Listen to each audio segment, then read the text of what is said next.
एक बार फिर से स्वागत है दोस्तों आपको अपने इस YouTube चैनल में।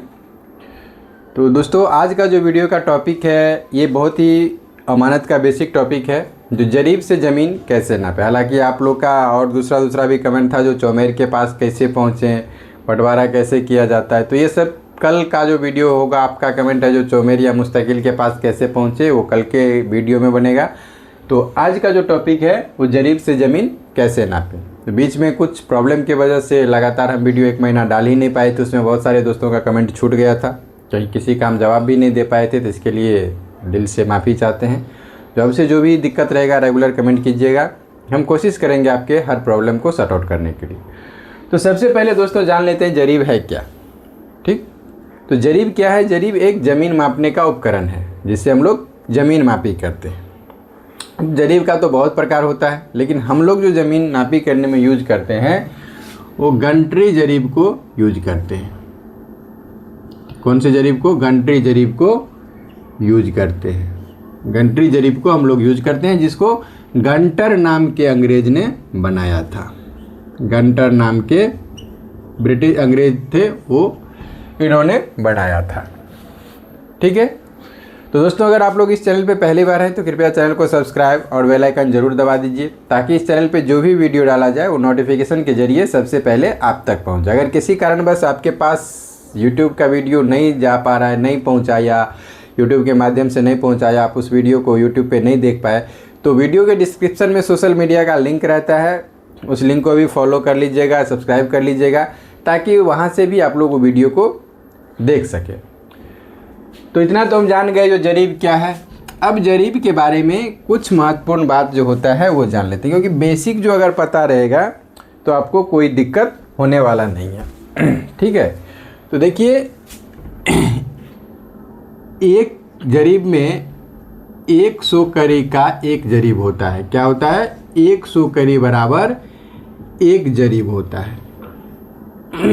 ठीक है। जरीब जो देखिएगा इस तरह से जरीब बना हुआ रहता है, एक इस तरह से, 2 3 इस तरह से बना रहता है। इसी तरह से गिनते गिनते आप लोग 10 पे जाइएगा तो 10 पे एक इस तरह का बना रहता है। फिर 20 पे आइएगा तो ये वाला 2 बना रहता है। फिर 30 पे आइएगा तो इस तरह से 3 बना रहता है, इस तरह से 3 एक बना रहता है। फिर 40 पे आइएगा तो 4 बना रहता है, इसी तरह से 4 बना रहता है। 50 पे आइएगा तो इस तरह से गोलाकार रहता है। फिर 60 पे आइएगा तो उल्टा, जिधर 40 जिस तरह से 40 हुआ, 4 ठो इस तरह से 4 ठो घुंडी लटका हुआ रहता है। फिर 70 पे आइएगा तो 3 ठो, 80 पे आइएगा तो 2 ठो, 90 पे आइएगा तो 1, और 100 पे तो ये डंटल रहता ही है। ठीक, ये सब हो गया आपको जरीब का बेसिक ज्ञान। ताकि ये ध्यान रखिएगा, जो 1 2 3 4 5 ऐसे गिनती करिएगा तो 10 पे मान लीजिए 1 2 3 4 5, अगर हमको 60 65 70 देखना है तो कैसे गिनती करेंगे? 30 देखना है तो एक एक करके थोड़ी गिनती करेंगे। तो ये वाला जो पहला लटका हुआ रहता है ये 10 पे, 20 करी पे 2 लटका रहता है, 30 करी पे 3 लटका रहता है, 40 करी पे 4 लटका रहता है, 50 करी पे फिर एक गोलाकार रहता है, फिर 60 करी पे 4, 70 करी पे 3, 80 करी पे 2, 90 करी पे 1। ठीक है। एक बार बढ़ते हुए जाएगा और एक बार घटते हुए जाएगा। तो ये सब वीडियो को ध्यान से देखिएगा तो बेसिक चीज़ सब आप आसानी से सीख जाइएगा। तो कभी भी कहीं पे किसी प्रकार का भी क्वेश्चन होगा तो आपको दिक्कत नहीं होगा। अब देखिए, एक करी का जो अगर फीट में देखिएगा, एक करी का जो लंबाई होता है वो होता है 7.92 इंच। कितना होता है? एक करी बराबर 7.92 इंच। ठीक है। इसी तरह से एक जरीब बराबर होता है 66 फीट। क्या होता है? एक जरीब बराबर 66 फीट। और एक करी को अगर आप लोग फीट में देखिएगा तो 0.66 फीट होता है। ये कैसे हो गया? आप ध्यान से देखिएगा इस बात को, जो ये कैसे होता है एक करी बराबर 0.66 फीट। तो ध्यान से इस बात को देखिए, हम अभी आपको बताए हैं जो एक करी में कितना होता है? 7.92 इंच। इतना तो अभी देख चुके हैं। और एक फीट में होता है 12 इंच।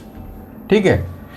तब एक करी कितने फीट का होगा ये जानने के लिए अगर हम लोग 7.92 में 12 से भाग दे देंगे तो वो फीट में निकल जाएगा।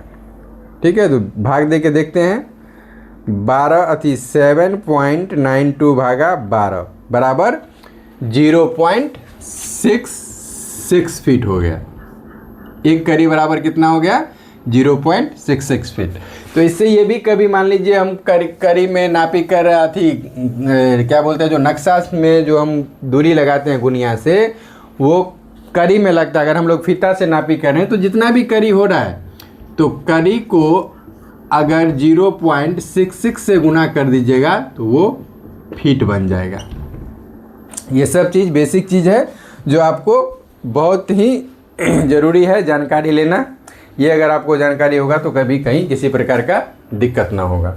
दोस्तों, अभी तक अगर आप लोग इस वीडियो को देख रहे हैं, इसका मतलब आपको अमानत या ज़मीन नापी में इंटरेस्ट है। तो वीडियो समझ में आ रहा है, पसंद आ रहा है तो वीडियो को लाइक और एक प्यारा सा कमेंट ज़रूर कर दीजिएगा। अगर और अच्छा लगे, हो सके तो शेयर भी कर दीजिएगा, ताकि आपके साथ साथ और लोगों को भी इसका नॉलेज हो जाए। अब एक ये जो हम लिखे 0.66 फीट, इसको चेंज करने के लिए, करी को चेंज करने के लिए, क्या ये सही है या गलत है, इसको हम लोग एक बार चेक कर लेते हैं। ठीक है, तो एक जरीब बराबर हम लिखें कितना? 66 फीट। एक जरीब बराबर 66 फीट लिखें।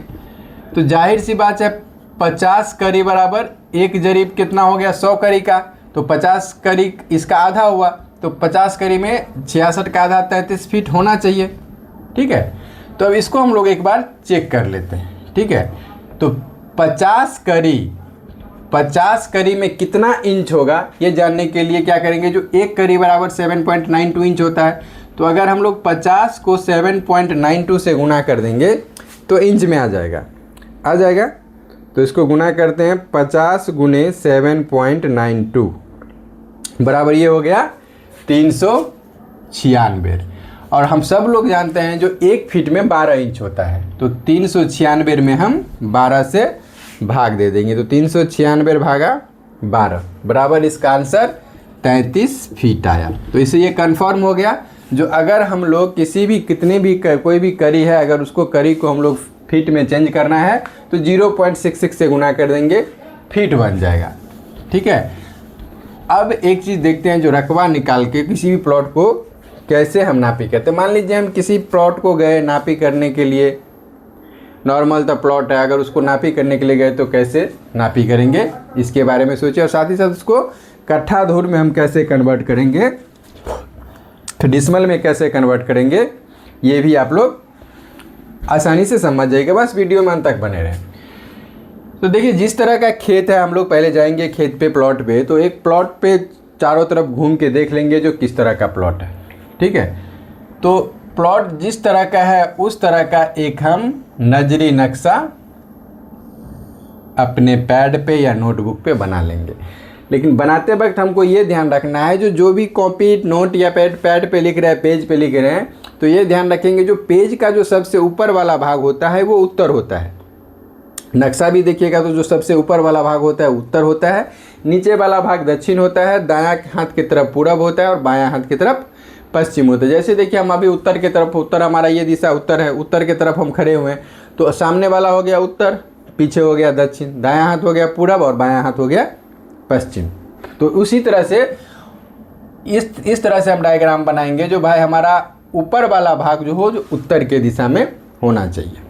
ठीक है, वैसे नक्शा पे भी देखिएगा तो इस तरह से नॉर्थ लाइन बना हुआ रहता है, इस तरह से एक नॉर्थ लाइन बना हुआ रहता है। इसको हम लोग क्या बोलते हैं? नॉर्थ लाइन, यानी दिशा सूचक लाइन भी बोलते हैं।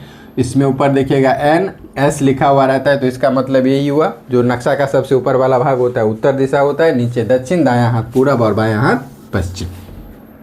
क्लियर है? यहाँ तक तो समझने में कोई दिक्कत नहीं।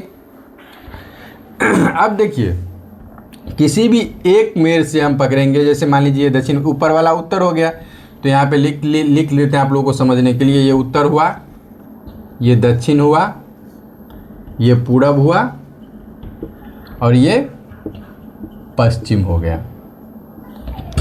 ठीक, अब हम क्या करेंगे, जो ये मान लीजिए दक्षिण बरिया मेर है, तो यहाँ से मेर के बीचों बीच जरीब सटाएंगे और यहाँ से यहाँ तक हम इसको नापी कर लेंगे। ठीक है, यहाँ से यहाँ तक नापी के, तो मान लीजिए ये आपको 100 करी हुआ, एक जरीब हुआ, तो यहाँ पे 100 करी लिख दे।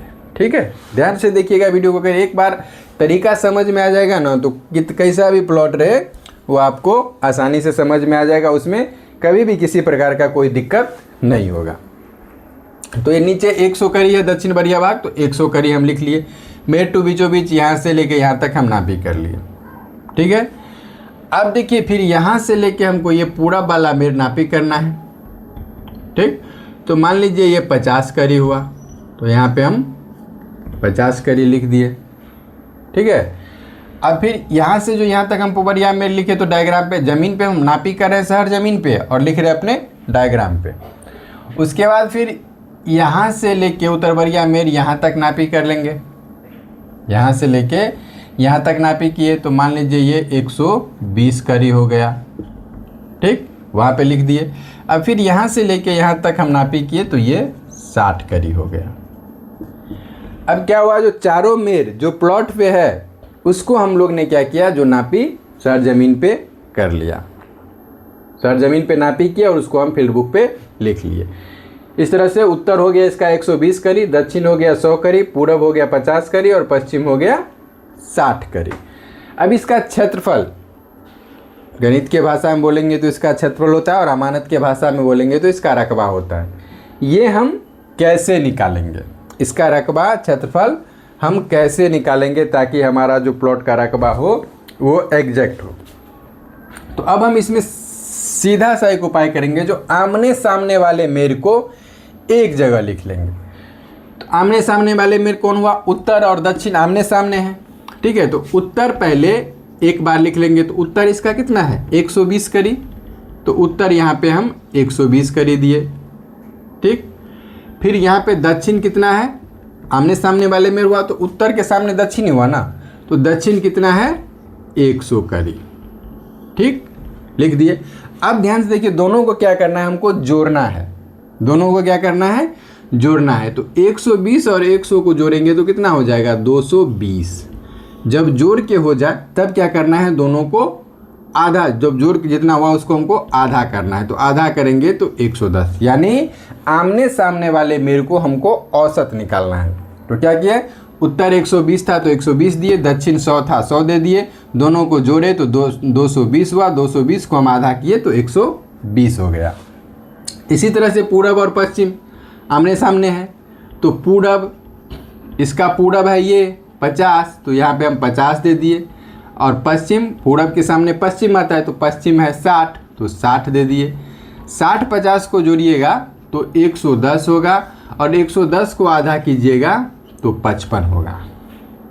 ठीक है, अब जब इतना हो गया, दोनों को जोड़ के फिर आधा करके हो गया, तो जो आधा करके बचा यानी जो औसत बचा है उसको हमको गुना कर लेना है। तो 110 गुने 55 हमको करना है। तो 110 गुने 55 बराबर ये हो गया 6050। चूँकि ये दूरी करी में है तो इसका क्षेत्रफल हो गया 6050 वर्ग करी।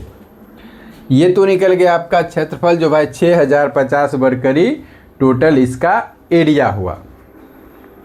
अब देखिए, इसको हम लोग अगर पहले डिसमल में नापी करना है तो कैसे नापेंगे, तो समझ लीजिए जो 1000, ये बात आपको याद रखना है, 1000 वर्ग करी बराबर 1000 वर्ग करी बराबर 1 डिसमल होता है। ठीक, तो कुल रकबा है 6050, तो 6050 में अगर हम 1000 से भाग दे देंगे तो ये हमारा डिसमल निकल जाएगा 6.05 डिसमल। ठीक है, एक बार गुना भी करके भाग करके भी देख लीजिए, जो डिसमल का जो मान होता है ना ऑल अराउंड इंडिया में एक ही जैसा होगा। तो 6050 भागा 1000 यानी 6.05। इसका जो क्षेत्रफल अगर डिसमल में निकाले तो 6.05 डिसमल हुआ। अब देखिए, ये तो डिसमल में निकल गया, ये डिसमल में कहीं भी पूरे इंडिया में, हिंदुस्तान में कहीं भी निकालिएगा तो इसका डिसमल इतना ही होगा। लेकिन डिसमल में जो कट्ठा धूर निकालते हैं, डिसमल से धूर का मान चेंज होते रहता है, वो हर जगह सेम नहीं है। तो चेंज किस हिसाब से होता है, तो लग्गी के हिसाब से। लग्गी के हिसाब से डिसमल में कितना धूर होगा, ये कैसे निर्धारित किया जाता है, इसका बहुत सारा वीडियो हम अपने चैनल पे अपलोड कर चुके हैं। अगर आप लोग को इंटरेस्ट होगा तो चैनल पे जाके उस वीडियो को सर्च करके देख लीजिएगा या कमेंट कीजिएगा, तो हम उस वीडियो का लिंक आपके कमेंट में हम जवाब में दे देंगे, तो आप वहाँ से उस वीडियो को देख लीजिएगा, ठीक है। फिलहाल हम आपको 6.5 हाथ के लग्गी से आपको हम अभी समझा रहे, क्योंकि हमारे इधर 6.5 हाथ का लग्गी चल रहा है। तो 6.5 हाथ के लग्गी में 218 वर्ग करी के लगभग 218 वर्ग करी बराबर 1 धूर होता है। हालांकि ये 218.17 भी होता है, लेकिन हम उतना कॉम्प्लिकेटेड नहीं करेंगे, आपको डायरेक्ट सीधा कट्ठा धूर पे बता देते ताकि आपको आसानी से समझ में आ जाए। तो कुल रकबा कितना है 6050, इसमें अगर 218 से भाग दे देंगे तो 27.75, यहाँ पे हम लिख देते हैं इसको। अगर इसको 6050 में अगर 218 से भाग दीजिएगा तो 27.75 धूर हो गया, ये धूर हो गया। अब देखिए इसको कट्ठा में कैसे निकालेंगे, तो जहाँ से हम हैं वहाँ पे बता रहे हैं कट्ठा का भी बीघा का भी मान चेंज होता है, हर जगह एक जैसा नहीं होता है। तो हमारे इधर 20 कट्ठा का एक धूर 20 कट्ठा का एक बीघा। सबसे पहले समझिए, जो 16 कनमा का एक धूर हुआ, 20 धूर का एक कट्ठा हुआ और 400 धूर का एक बीघा हुआ। तो 400 धूर, 400 तो यहाँ पे है नहीं, 400 तो यहाँ पे है नहीं, तो बीघा के स्थान पे हम क्या लिखेंगे 0। और 20 धूर का एक कट्ठा होता है तो 40 धूर का 2 कट्ठा हो जाएगा, तो है 27, 40 से कम। तो एक ही कट्ठा हम लेंगे, एक कट्ठा। एक कट्ठा में हम 20 धूर ले चुके हैं, तो बचा कितना 7 धूर, तो 7 धूर दे दिए। अब 0.75 बचा है, तो 75 में अगर हम 6.25 से भाग दे देंगे तो कनमा हो जाएगा। तो 75 भागा 6.25 यानी 12 कनमा ये ज़मीन हो गया, ठीक है। 12 कनमा ये ज़मीन हो गया। कितना हो गया, एक कट्ठा 7 धूर 12 कनमा ये ज़मीन हो गया। अब इसी चीज़ को अगर हमको मान लीजिए कड़ी में नापे, फीट में नापे रहते, अगर हम फीता से नापे रहते तो सब कुछ प्रक्रिया यही रहता। फ़र्क इतना क्या होता, जो 435 35 36 कोई भी लेता है, कहीं पे 35.5, लेकिन एग्जैक्ट होता है 435.5 डिसमल बराबर 435.5 वर्ग फीट बराबर 1 डिसमल, और 95 वर्ग फीट बराबर 1 धूर होता है। 95 वर्ग फीट बराबर 1 धूर होता है। कहाँ पे, जहाँ पे 6.5 हाथ का लग्गी चल रहा है। तो फीट से भी नापते तो प्रक्रिया सेम होगा, खाली जितना एरिया होगा फीट से, उसमें हम क्या करेंगे, अभी जो कड़ी से निकालें तो 218 से भाग दिए हैं, और फीट से नापी करेंगे तो उसमें क्या होगा, हम 95 से भाग दे देंगे तो धूर निकल जाएगा। तो दोस्तों अब हम आशा करते हैं जो आप लोग जरीब के बारे में सब कुछ समझ गए होंगे, ज़मीन कैसे नापी किया जाएगा ये भी आप लोग समझ गए होंगे। इसमें कोई दिक्कत नहीं है। कहीं कोई दिक्कत हो तो कमेंट कीजिएगा, कहीं किसी और टॉपिक पे आप लोग फंस रहे हैं तो वो भी कमेंट कीजिएगा। हमें आपके कमेंट का बेसब्री से इंतजार रहेगा। तो दोस्तों एक बार फिर से रिक्वेस्ट है, जो अगर आप लोग इस चैनल पे पहली बार हैं तो कृपया चैनल को सब्सक्राइब और बेल आइकन जरूर दबा दीजिए, ताकि इस चैनल पे जो भी वीडियो डाला जाए वो नोटिफिकेशन के जरिए सबसे पहले आप तक पहुंच जाए। और वीडियो के डिस्क्रिप्शन में जो भी सोशल मीडिया का लिंक रहता है उसको फॉलो या सब्सक्राइब जरूर कर लीजिएगा, ताकि अगर किसी कारणवश आप यूट्यूब पे वीडियो नहीं देख पा रहे हैं तो वही वीडियो का लिंक या वही वीडियो सेम आपको उस सोशल मीडिया प्लेटफॉर्म पे डाला रहता है, वहाँ से आप आसानी से देख सकते हैं। तो वीडियो कैसा लगा ये कमेंट में ज़रूर बताइएगा। मिलते हैं फिर नेक्स्ट वीडियो में, तब तक के लिए जय हिंद, जय भारत।